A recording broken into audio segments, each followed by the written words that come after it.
Violencia, violencia.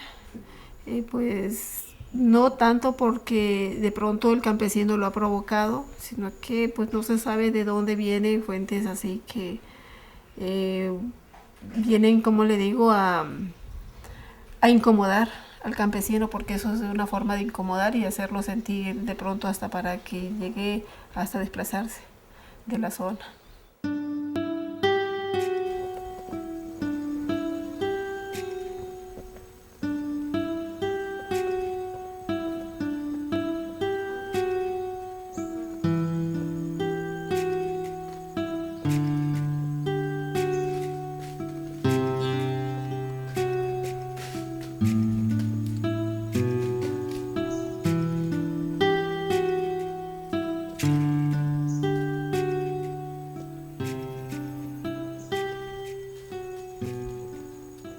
Mi familia pues una mezcla bastante, ya porque mi bisabuelo pues de procedencia de Jamaica, él vino en tiempo de la bananera, aquí se radicó, estuvo familia y ahí se fue a Tumaco.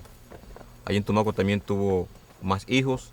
Por parte de la abuela de mi padre, ella era colombiana, apellido Grazo. Ese es el apellido que nosotros llevamos. No llevamos el apellido de mi abuelo, que el primer apellido de mi abuelo, porque el primer apellido de mi abuelo es Jaime. Entonces, nosotros ahorita somos Grazo.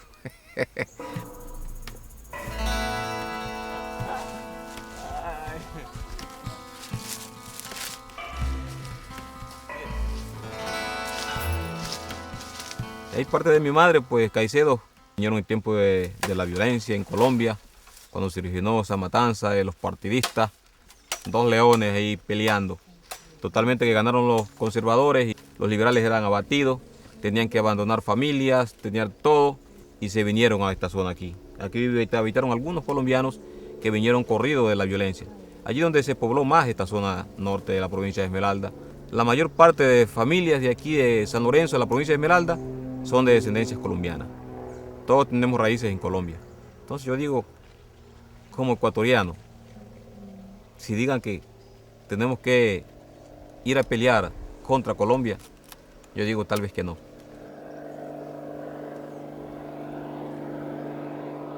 Hay dos tipos de hechos que se están dando en la zona de frontera. Uno es los refugiados que vienen desde Colombia. En el año 99 Ecuador tenía al año más o menos 150, 200 casos de refugiados colombianos en el Ecuador, ¿no? A partir del año 2000, 2001, el Estado ecuatoriano reconoce que podría haber 500.000 ciudadanos colombianos. Es decir, el Ecuador tiene una ola de población que viene huyendo de la violencia y eso, se quiera o no, acarrea una problemática social. Mayor desempleo, mayor dificultad en el tema de atención de salud, de atención en educación. Ni los centros de salud ni las escuelas dan abasto para toda la cantidad de población. Ni siquiera para la ecuatoriana daban abasto porque son zonas pobres.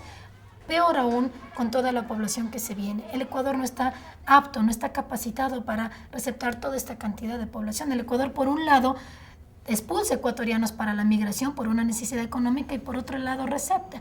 Esto, a su vez, está generando otro problema y es el desplazamiento interno de la población ecuatoriana. Si nuestra población está abandonando sus tierras, sus hogares, sus comunidades, sus formas de vida, porque también las circunstancias ya no les permiten estar ahí.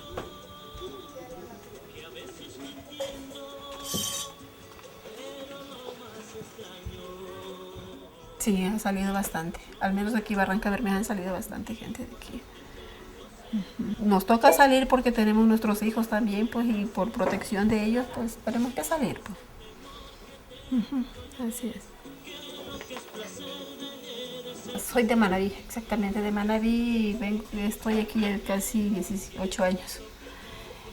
Pues bueno, como cualquier persona buscando mejores vidas, supuestamente mejores vidas, con mi esposo llegamos aquí, exactamente Barranca Bermeja. Pero como usted ve, pues aquí la situación económica es bien difícil. Pues estamos tratando de sobrevivir.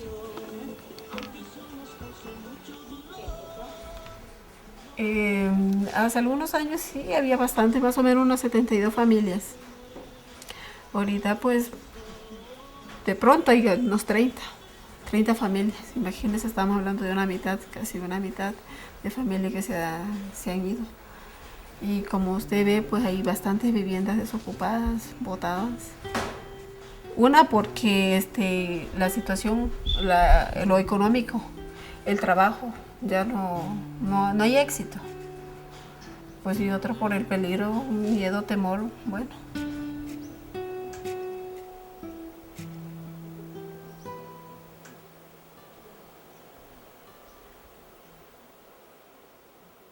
El contexto en el cual se fundamenta el Plan Colombia, en el que se origina esta política antinarcotráfico, es un contexto en el que se traslada la zona de preocupación norteamericana del Cono Sur en los 70s a Centroamérica en los 80s y los Andes a finales de los 80s. En los 90 ya no existe conflicto este-oeste, se ha caído el muro, lo de Centroamérica se ha resuelto a través de los acuerdos de Esquipulas, entonces la concentración geoestratégica de los Estados Unidos en la región se conduce hacia el tema colombiano. Y lo que sucedía en Colombia era un crecimiento del proceso de insurrección rural esencialmente, un proceso de desplazamiento de la influencia que tenían los carteles en zonas, por ejemplo, Puerto Asís o La Hormiga, las zonas del Putumayo, que fueron ocupadas por el vaciamiento, por la destrucción del cartel de Medellín, fueron ocupadas por las Fuerzas Armadas Revolucionarias de Colombia, por las FARC. Se conforma un eje político, diplomático y también con contenido militar, el eje Washington-Bogotá. Ese eje Washington-Bogotá se sirve de la presencia de un poderosísimo lobby colombiano en Washington que facilita el desarrollo de una iniciativa denominada Plan Colombia.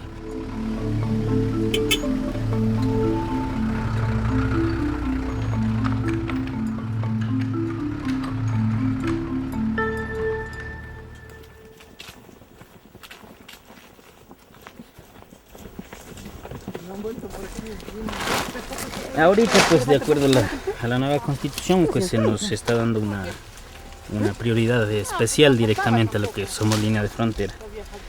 Anteriormente pues éramos tratados como común y corriente, como cualquier comunidad, pero siempre pues aquí, al estar en línea de frontera, necesitamos también, o tenemos otras necesidades, por decirlo, en lo que es seguridad. Aquí en nuestra comunidad, que estamos a escasos 300 metros de la frontera, no tenemos toda la iluminación completa, que está prácticamente inconclusa. Está hasta el sector de la casa comunal y más o menos nos falta lo que es 1 kilómetro hasta llegar a la línea de frontera, porque por aquí siempre pasa los cuatreros, digámoslo así, pues y aquí muchas veces se ha logrado quitarles lo que es el ganado, lo que estén robándose, se ha podido recuperar eso. Entonces, o sea, que aquí ante todo es lo de seguridad, pues.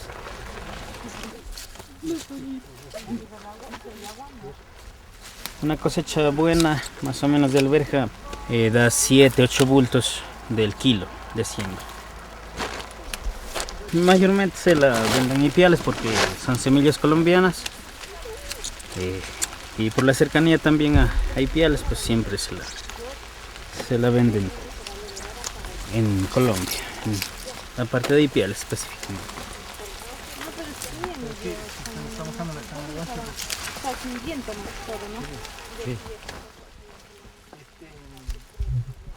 Bueno, el Plan Colombia se inaugura en el año 2002 con el programa de fumigaciones al sur del Putumayo. En ese programa empieza a fumigarse en toda la orilla del río San Miguel principalmente, afectando a cientos de hectáreas también en el lado ecuatoriano, donde se perdieron cosechas de yuca, cosechas de cacao, cosechas de plátano, y donde quedó afectada muchísima de la población, más del 50% de la población ribereña del río San Miguel, que se dedica generalmente al cultivo agrícola, que siendo un tema que aparentemente afectaba solamente a las cosechas, afectó a la salud de los pobladores. Muchos pobladores denunciaron documentadamente afecciones a los sistemas respiratorios, a la piel, etcétera, etcétera, y también al sistema educativo, porque los niños no podían ir a sus escuelas temiendo, y los padres no les mandaban con evidente razón, temiendo que pasen las avionetas fumigando y que puedan los niños ser rociados con el glifosato, ¿no? En el último trimestre del 2006 se dio nuevamente una una importante etapa de fumigaciones, lo que motivó a que el gobierno ecuatoriano presente ya denuncias formales de que se detengan por un lado las fumigaciones y por otro lado que empiece un proceso de resarcimiento de los daños causados al Ecuador y a la población por parte del gobierno colombiano.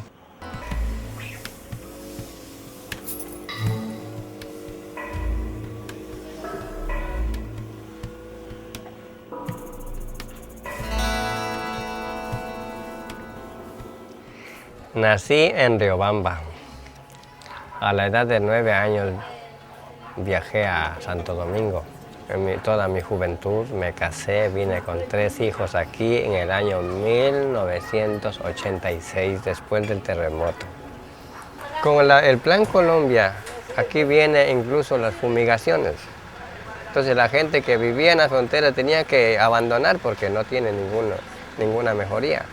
Sí, porque mire, si tenían una cementera de maíz, potreros, tenían todo lo legal aquí en el Ecuador. Aquí en el Ecuador solamente encuentran todo legal.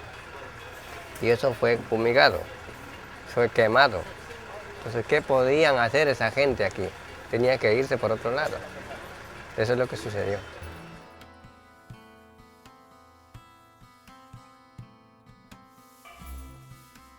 Muchos sembríos se murieron, sembrado maíz verde. Entonces la gente no sabía primero por qué se había secado las plantas. Después ya decían que eran por las fumigaciones que habían muerto las plantas. Y ahora hay más enfermedades. Las personas mayores sufren con dolor de estómago. Esas son las enfermedades que han llegado en las comunidades desde que hubo las fumigaciones. La Federación de Centros Agua del Ecuador somos 22 centros, Carchi, Esmeralda y Imbabura. La tierra la tenemos ahí, son 230 hectáreas, son solamente en Guadualito.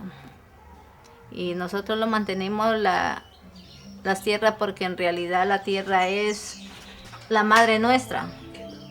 Por ellos vivimos, por ellas sembramos y por ella comimos nosotros. Entonces por eso nosotros no hemos vendido la tierra, porque muchas personas que vivían afuera vendieron la tierra y ahora son dueños de las palmeras.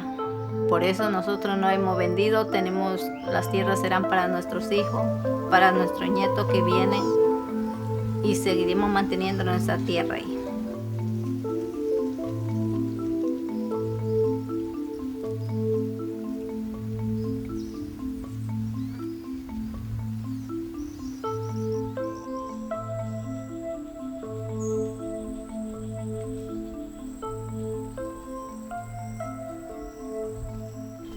Y aquí pues ubicaron mis padres cuando eran muy jóvenes y aquí crecimos nosotros también. Y después fuimos al pueblo, allá pues a la escuela, a aprender pues a leer y a escribir. Y en las vacaciones veníamos otra vez aquí a la finca a trabajar. Y así fue, hasta que ya mi padre ya envejeció y ya dijo, bueno, cada uno voy a darle su pedazo de tierra. Y después ya los últimos pues ya vinieron pues las palmeras, que fue pues un gran problema para la zona, porque la gente ya empezó a vender sus tierras y a despojarse de sus tierritas y vendiéndolas. Yo vi la necesidad de no vender, porque en primer lugar yo soy nativo de aquí, esta es mi cuna, este es mi territorio. Ya por naturaleza la gente ha tenido ese amor hacia la agricultura, hacia el campo, entonces eso ha dado que ellos siempre siembren, siempre produzcan por lo menos para el sustento diario de la familia. Hacia allá abajo tengo un guayacán, ya está grueso ahí ya. Caro el guayacán, ajá. No, es que ahora a ver si... El problema fundamental de seguridad para Ecuador hasta la paz de Brasilia, hasta 1998, es el conflicto Estado-Estado con el Perú. Por lo tanto, la zona de frontera con el norte, en Colombia, tenía un estatuto, digamos, hasta cierto punto de equilibrio tácito con los procesos de Colombia. O sea, las FARC, cada vez que entraba un gobierno ecuatoriano nuevo, hablaban con algún personero de ese gobierno para explicarle que la posición de las FARC consistía en que el Ecuador no se mete en hacer operaciones militares. y la necesidad de desplazar el dispositivo militar no a una guerra convencional, sino a un conflicto asimétrico en zonas de selva donde los tanques, el conjunto del aparato militar y policial no funcionan, hacen que el Ecuador tenga que rediseñar una política de ocupación de fronteras. Más aún cuando el Estado colombiano, en su propia lógica y dinámica estratégica, abandona deliberadamente las fronteras para dejarlas a cargo de los estados vecinos. Todo eso va generando una serie de conflictos en el cual la presencia militar ecuatoriana pasa de 4.000, 5.000 soldados y policías a alrededor de 12.000 como tenemos ahora.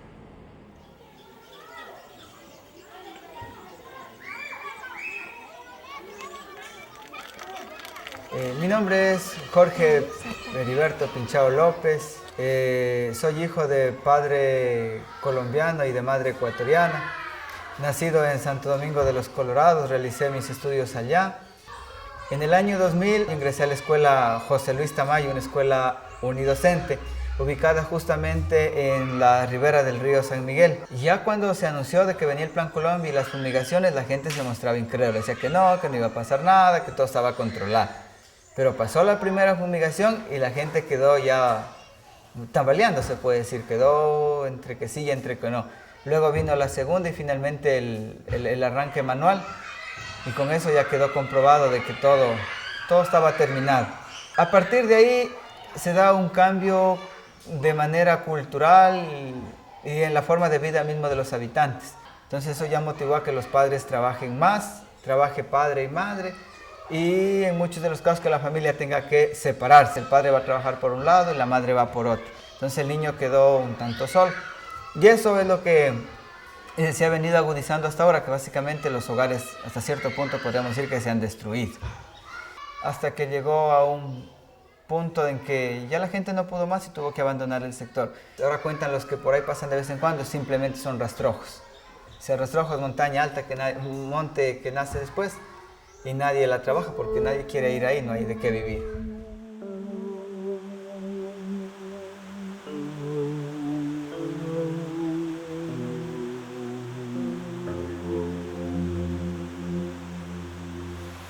En ese tiempo, eso fue como a principio del 99, fumigaron.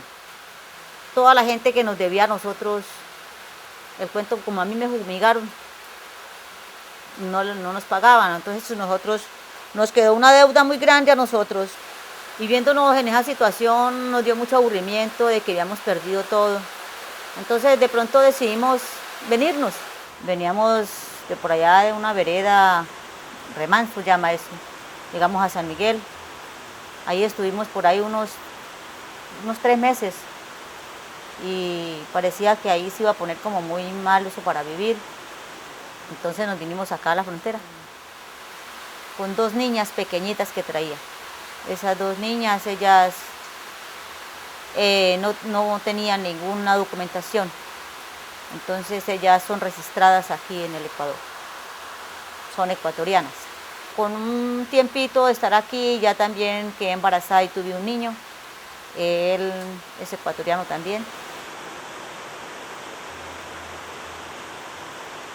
Hasta antes del Plan Colombia podemos decir que la población de una u otra manera, positiva o negativamente, estableció sus propias dinámicas para interactuar con el otro, con el que está frente. Históricamente se conoce de momentos en los cuales, por ejemplo, las FARC es las que mantenían el orden o el sistema en algunas poblaciones. Evitaban que haya prostitución, no permitía que haya robo. También desde Colombia existía la política por parte de estos actores de no traspasar la frontera.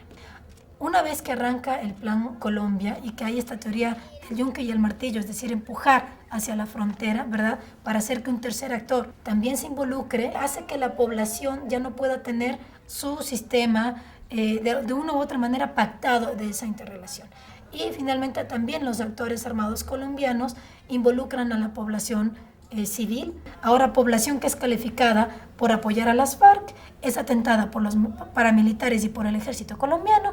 Población que ayuda a los paramilitares es atentada por las FARC o por los ELNs. Es decir, la población se vuelve un objetivo militar, la población civil.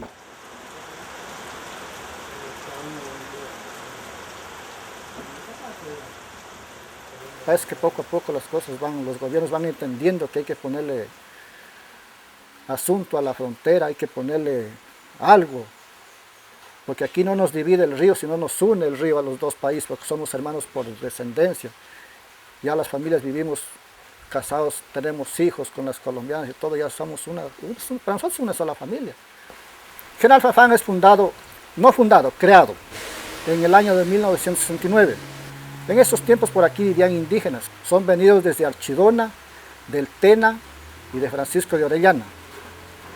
En los años 60 ellos comenzaron a llegar a las bocanas de los ríos de este sector y comenzaron a ir a cultivar arroz al lado de Colombia.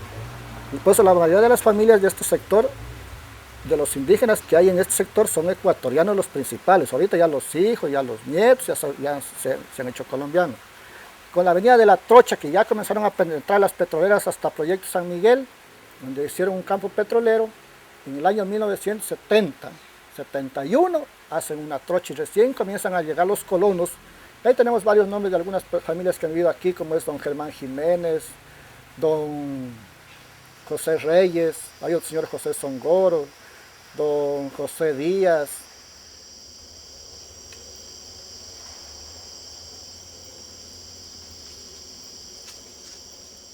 Sí, nosotros vivimos aquí hace 45 años casi.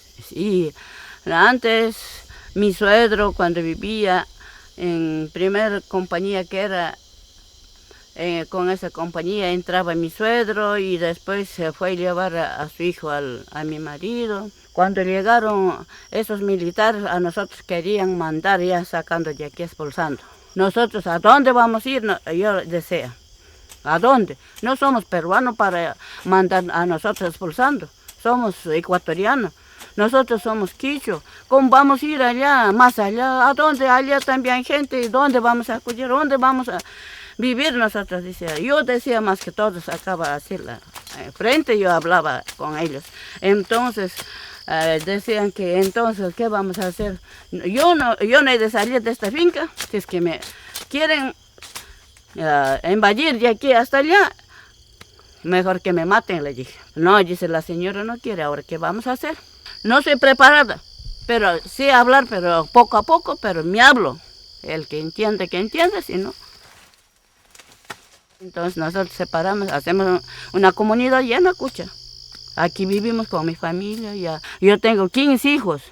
De los 15 son 4 muertos y 11 vivos y un hijito que me regalaron. Como yo no tenía varón, entonces me regalaron un varoncito. Con eso tengo 2 hijos.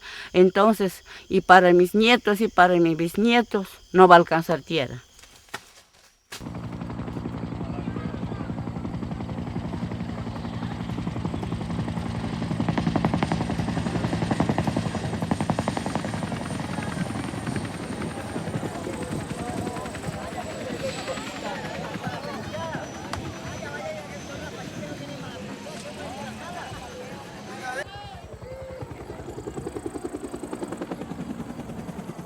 Primero vino la fumiga, nos dieron durísimo, hace 5 meses vinieron y nos acabaron con la fumiga. Vea el plátano cómo está, yuca no nos dejaron, maíz no lo acabaron, todo se acabó. Y vinieron ahora y nos arrancaron. Entonces nos dejan como es un masacre para nosotros. Ahora otra cosa, yo miro, si Uribe quiere acabarla, porque con toda esa plata que está gastando en armas, ¿usted cree que la traída de todo ese ejército para acá no le vale a ellos? ¿Por qué ellos no invierten eso nosotros los campesinos? Los campesinos, ¿por qué están en el pueblo? Porque están en vía de extinción, ya no siguen en vía de extinción, nos están a todas horas matando. No nos matan, pero era mejor que para uno, es mejor que lo maten a uno y no lo dejen a uno nada.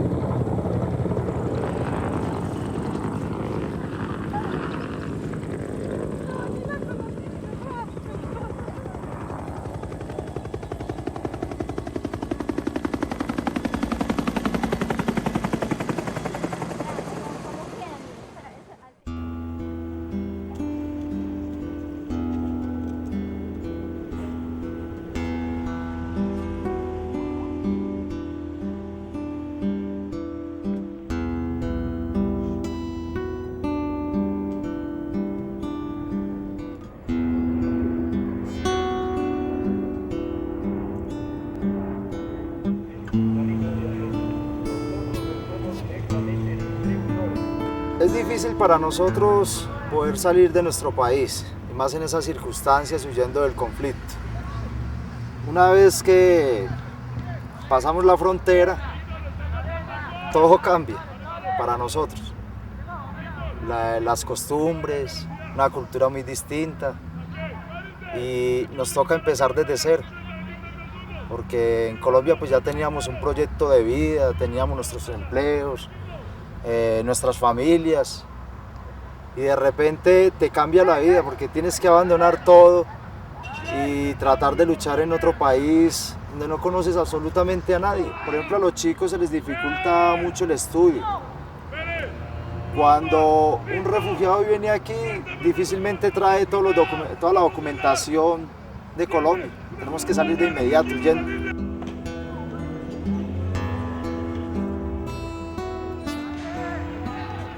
Son alrededor de 50 años, estamos hablando de 5 décadas que viene Colombia atravesando ese conflicto y que cada día va desplazando miles y miles de personas. Tanto aquí tú vas a la frontera y te encuentras con gente desplazada que ha huido y son gente de pocos recursos, campesinos, gente pobre. Aquí en la ciudad sí encuentras gente, no del campo en Colombia, sino de gente de las mayores ciudades, las ciudades más importantes de Colombia, de Medellín, de Bogotá, de Cali.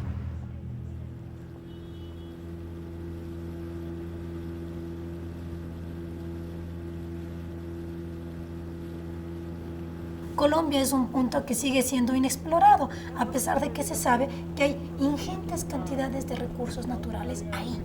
¿Y por qué Colombia no puede ser usurpado? ¿Por qué? Porque hay un conflicto interno. Hay una guerra civil interna, ¿verdad?, que impide tener acceso a esos recursos naturales. Por eso, la estrategia que se llega a configurar en Colombia es decir, bueno, más allá de que exista el tema de la siembra de coca, la siembra de amapola, totalmente reales, pero esos se toman como los factores que pueden justificar una estrategia que va mucho más allá de la guerra del narcotráfico o ahora llamada guerra preventiva contra el terrorismo. El problema del Plan Colombia, Alfredo, es que es un plan que viene envenenado, porque más del 75% del componente del plan es un componente militar. Entonces uno no puede llegar a las regiones y fundamentalmente es un plan de fumigaciones masivas, de cultivos ilícitos. Uno no puede llegar a las regiones con una presencia militar tan agresiva y simultáneamente no tener un componente social que permita a los cultivos que son destruidos ser sustituidos, apoyo a los campesinos, presencia social del Estado. Yo creo que ese es el principal problema que ha confrontado el Plan Colombia, que además nos ha terminado por enredar las relaciones con algunos países vecinos, como el caso de Ecuador. Bueno, la parroquia Ancón de Sardina se encuentra en la parte norte de la provincia de Esmeralda, el Cantón San Lorenzo. Nosotros por la parte sur limitamos con la hermana República de Colombia. Al frente tenemos Candelilla de la Mar, que como ustedes ya vieron, estamos a 2.000 metros, pero nuestras relaciones con los hermanos de Candelilla de la Mar en los días anteriores eran demasiado excelentes, ¿no? En esta comunidad es la única que nos ha permitido, porque al lado de Colombia no hay ningún centro de salud, no hay colegio, entonces toda la gente de Colombia, de toda la vereda, no solamente Candelilla de la Mar, ellos vienen a hacer su actividad, tanto comercial, educativa y de salud aquí. No sabe uno con quién está al lado de uno, y eso le impide a uno, al pesar que hay vínculo familiar, vínculo comercial, pero ya la gente poco pasa a los lados de Colombia. Justamente en estos momentos, si no tuviéramos con respecto al Plan Colombia, en estos momentos tuviéramos un partido de Colombia aquí, de cualquier parte de la guerra colombiana, pero no nos ha permitido porque no sabemos quién nos viene, quién nos llega, y como por la alta inseguridad que tenemos aquí en la frontera no nos permite seguir continuando con esa relación.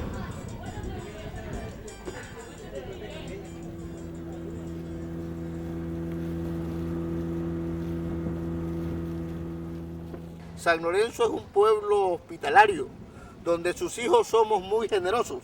Aquí se ha vivido en completa armonía y completa tranquilidad, ¿sí? Para nosotros los sanlorenseños fue espantoso lo que comenzamos a vivir fue desde 1998, cuando un grupo de insurgentes del vecino país entraron hasta el centro de la ciudad de San Lorenzo y llevaron en calidad de rehén al teniente político de la parroquia de Mataje, que fue ajusticiado allí en territorio colombiano en una forma bárbara. Desde ahí vino la pesadilla para lo que es el pueblo de San Lorenzo del Pailón. Aquí vivimos los verdaderos soldados que estamos vigilantes de esta frontera, porque no hay inversionista que quiera entrar a San Lorenzo, turismo no viene a San Lorenzo. A raíz de que el presidente Uribe comenzó a presionarlo a los insurgentes, ellos comenzaron a hacer una situación de zozobra en el sur de Colombia y comenzaron a trasladarse gente del sur de Colombia y ubicarse al norte del Ecuador. Claro que así como vinieron gente buena, que hay que sacarse el sombrero y felicitarlo, también vinieron gente mala.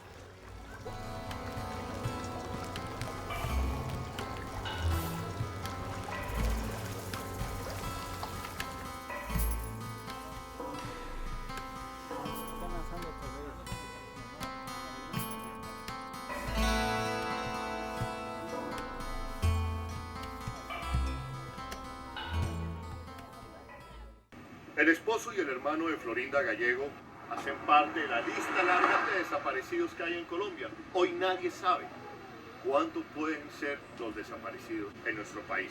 Solamente las fosas, los cementerios clandestinos nos están revelando que este número puede superar los 20.000. En este momento, cuando estamos conociendo esa barbarie, esa crueldad, llegará el momento de preguntarle a esos sectores de la sociedad colombiana que apoyaron el proyecto paramilitar. Esa es la realidad, esa es la pura realidad de los paramilitares.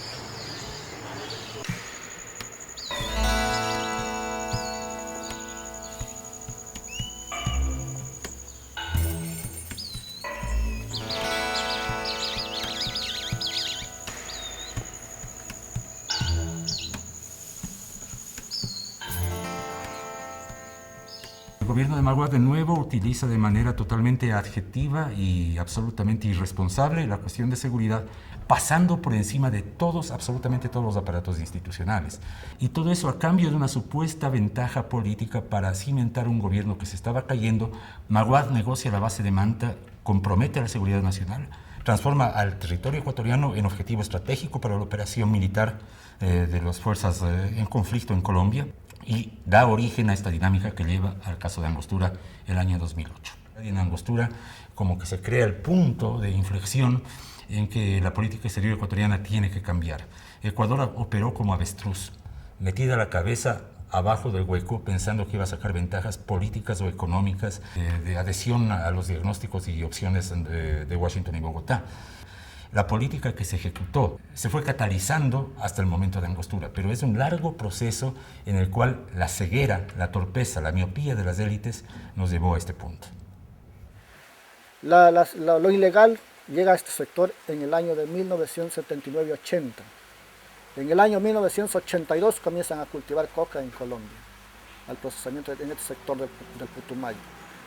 Y ahí es cuando de ahí para adelante comienza la violencia, a formarse ya los grupos ilegales por el control de los sectores del narco y todas esas cosas. Y desde ahí vienen los problemas. Siempre han habido problemas.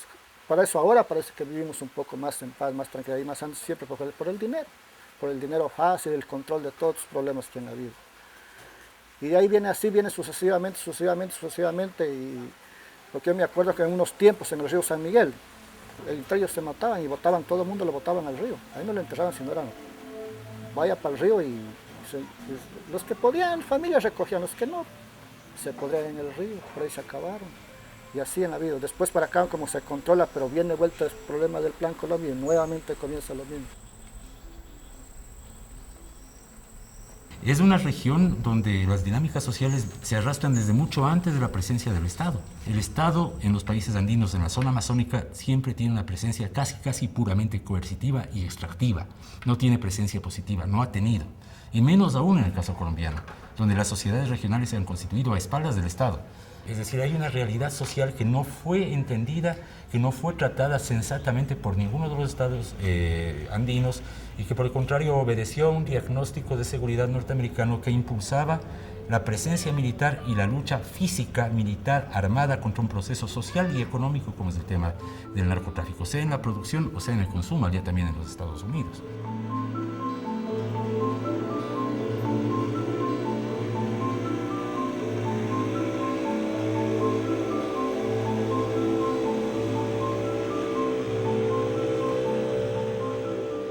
Tengo algunos oficios, soy soldador, soy mecánico, soy chofer, soy operador de máquinas agrícolas, soy operador de montacargas, pero de ninguno de ellos el título.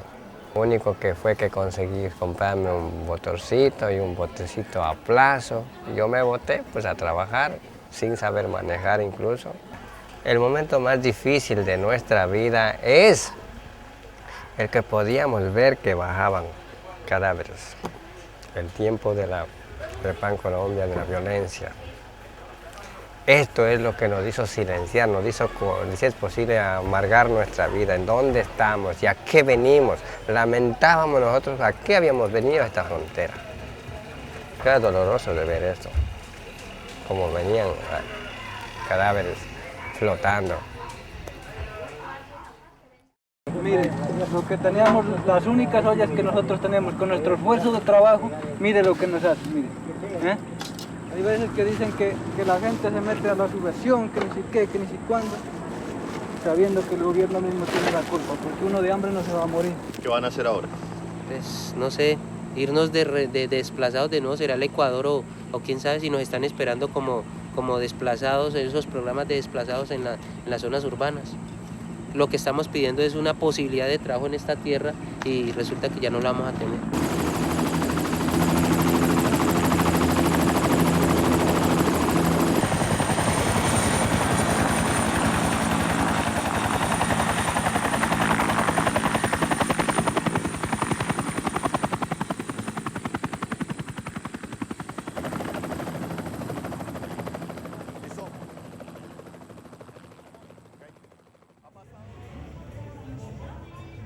Quiero hacer de pronto una diferencia entre aquellos que vienen nomás a buscar trabajo, a buscar bienestar para sus familias, esos migrantes.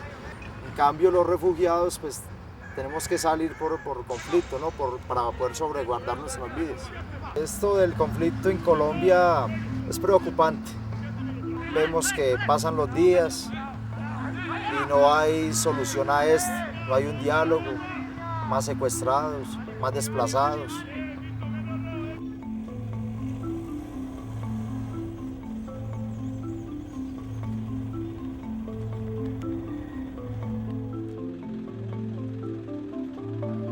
En la frontera norte, hasta la firma de paz con el Perú y hasta la implementación en el año 2000 del Plan Colombia, en frontera norte estaban alrededor de 3.000 a 5.000 efectivos militares.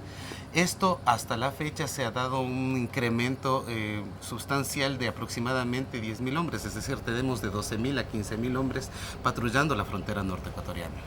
Mientras que Colombia solamente mantiene 2 puestos fijos en su frontera, entonces resulta por lo menos irresponsable que Colombia esté acusando al Ecuador de que no resguarda su frontera cuando más bien es el gobierno colombiano, el Estado colombiano quien no mantiene una presencia efectiva de fronteras.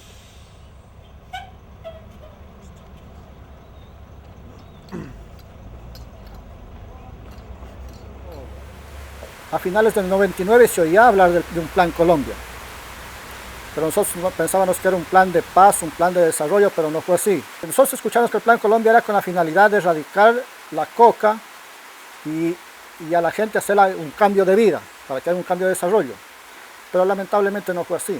sino fue un pan de destrucción, muerte y pobreza y miseria. Porque al mismo tiempo se implementó otros problemas sociales grandes. Y la gente, al momento que comenzó el Plan Colombia en el sector de la frontera, era como si estuviéramos en la guerra de Vietnam en esos tiempos. Porque los helicópteros volaban del agua al agua echando bala y de todo lo que es puente y todo el sector. Y a los pocos días aparecieron avionetas fumigando. Explosionaban líquido en el aire, pues uno pensaba que no era malo, pero sinceramente era glifosato lo que estaban fumigando. Ya se pasaban a nuestro territorio hasta 3 kilómetros. Mucha de la gente desesperada, amenazada, solo con sus maletitas de ropa, con eso, huyendo de la violencia que existía en el otro lado. Y eso nos preocupó a nosotros para comenzar a hablar por medios de comunicación, pero casi no fuimos escuchados.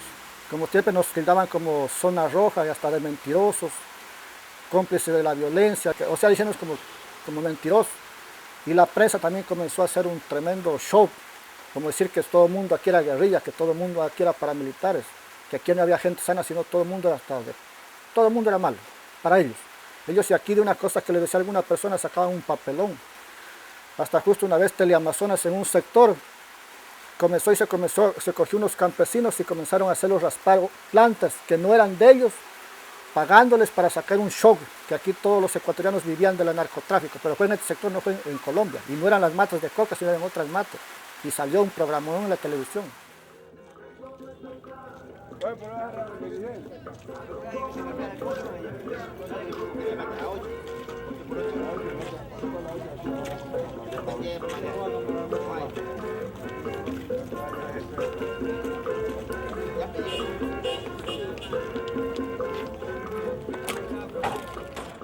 Dentro de nuestro cantón San Lorenzo no hay plazas de trabajo como para decir se puede tener más personas trabajando en empresas, en instituciones, especialmente si vienen hermanos colombianos. Pero sí lo que han venido a hacer es abaratar tal vez el costo del trabajo que hacía el ecuatoriano con la mano de obra colombiana. Entonces, abaratando estos costos, ya no quieren contratar al ecuatoriano, sino que te contratan más bien al colombiano para que él pueda realizar ese trabajo.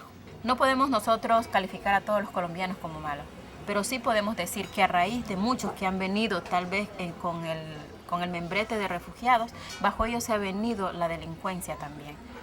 Antes aquí en San Lorenzo jamás se escuchaba hablar del sicariato, pero ahora es a voz populi. Los niños juegan con armas de juguete diciendo yo soy el sicario y yo te voy a buscar para matarte. Hasta la terminología no las empiezan a cambiar. Entonces estas son situaciones que se han venido dando a través de la incidencia y la presencia del Plan Colombia aquí en nuestro cantón San Lorenzo.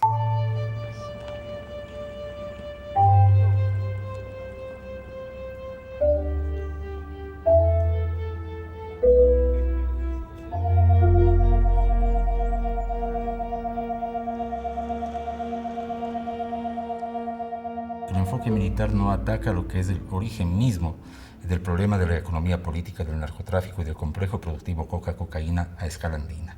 Eso debe arbitrarse mediante medidas sociales y económicas. Y las medidas sociales son esencialmente, en el caso colombiano, consisten en una reforma agraria preterida durante décadas. El problema del enfoque militar consistía en que era consistente y coherente con la urgencia geoestratégica norteamericana. Y el problema no era el control del narcotráfico, el problema era la ocupación de la zona amazónica, el impedir el desarrollo de otras alternativas políticas que no sean las que los Estados Unidos de alguna manera definían como su interés. Evidentemente ha fracasado. En 30 años la cocaína se encuentra con más pureza, a mejores precios y en mayor cantidad en el mercado norteamericano. Si eso no es fracaso, ¿qué es? Los índices de decomiso de sustancias psicotrópicas en Ecuador también demuestran un crecimiento impresionante. Se ha decuplicado la cantidad de material circulando por Ecuador. No se ha destruido bajo ninguna manera al campesinado cocalero, lo cual también es una estrategia absolutamente estúpida y además de estúpida, inhumana, genocida.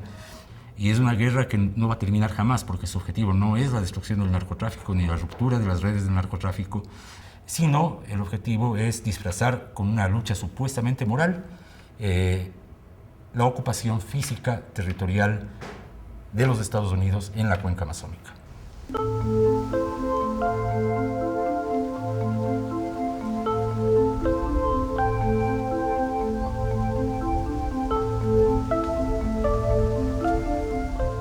Más allá de separar un río, o un puente, existe ese sistema de solidaridad y familiaridad. Y al otro lado tú encuentras a tu tío, a tu tía, a tu hermano, a tu pariente, que cuando empieza a darse una movilidad de un sinnúmero de personas y al no tener una respuesta inmediata, empieza justamente el problema de la estigmatización, pero desde una perspectiva de no tener cómo ayudar a los demás, no tenemos albergues para nuestros niños y llega a población.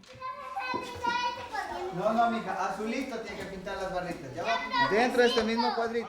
Pero ahora sí se ha incrementado más. Mientras más colombianos hayan acá, creo que más discriminación va a haber. En todo, en los colegios, en los trabajos. Siempre hay un recelo con los colombianos.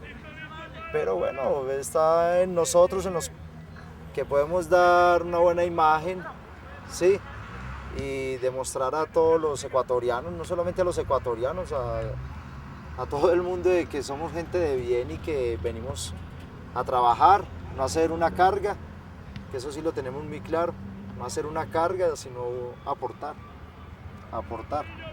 con todos los recursos que hay para la guerra. Si se invirtieran en la sociedad, habría paz. Nada que tenga armas pues va a producir paz, ¿cierto? El Plan Colombia sí ha tenido bastantes efectos en la sociedad colombiana, efectos muy negativos. Si se invirtiera en algo social, en crear más escuelas, generar más empleos, más empresas, ¿cierto? Creo que la situación cambiaría. Sería la mejor forma de contraatacar la subversión. Nosotros en eso estamos muy al margen de lo que pase políticamente con nuestro país. No queremos saber nada de eso. Simplemente lo que anhelamos es que haya paz y algún día podamos regresar a nuestro país.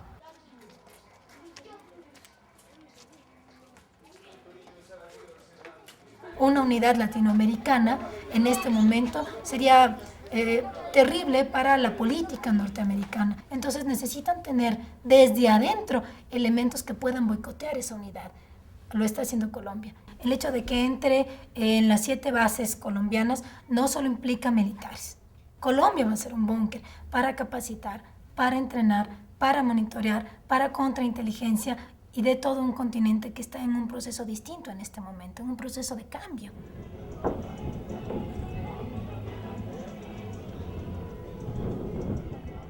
La solución no es de que, porque yo soy la jefa política y tenemos este problema de inseguridad, de violencia, voy a llamarle al coronel. Coronel, ¿sabe qué? Más policías. ¿Qué hago yo incrementando policías? No hacemos nada. Entonces no se trata de abarrotarnos con militares y policías, sino que más bien por parte del, podríamos decir, del gobierno nacional, fuentes de trabajo, tener buena educación para los chicos, los jóvenes, en las escuelas, en los colegios, tener también buenos centros de salud, que haya una atención de salud de calidad.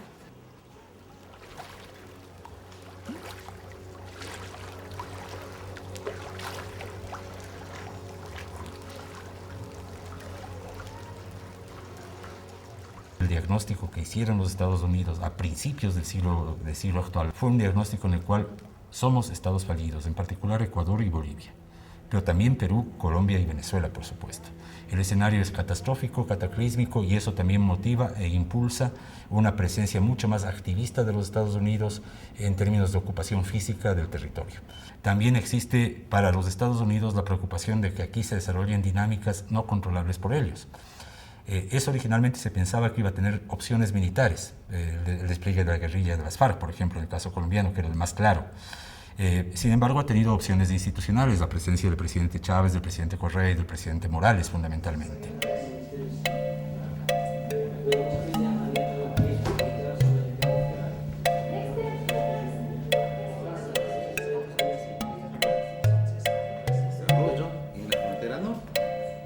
Este proceso de organización de la población civil, de las poblaciones de línea de frontera, que en un inicio fue por el tema de fumigaciones, se fue ampliando por el tema de seguridad, salud, educación, etcétera, etcétera, hasta que la gente se dio cuenta de que era un tema amplísimo y un tema integral. No solamente eran necesidades locales ni problemas locales, sino problemas nacionales que se estaban dando en toda la línea de frontera.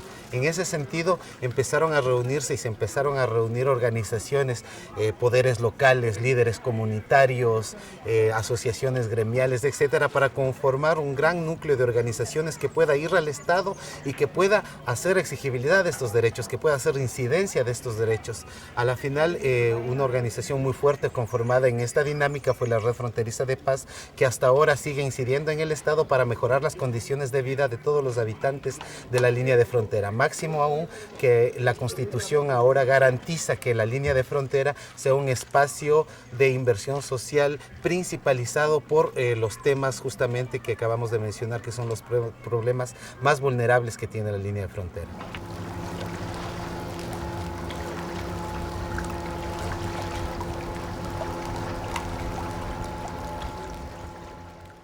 Y lo que pienso es también una cosa también, pues que en Colombia creo que se van a poner esas bases militares de los gringos, van a poner en Colombia.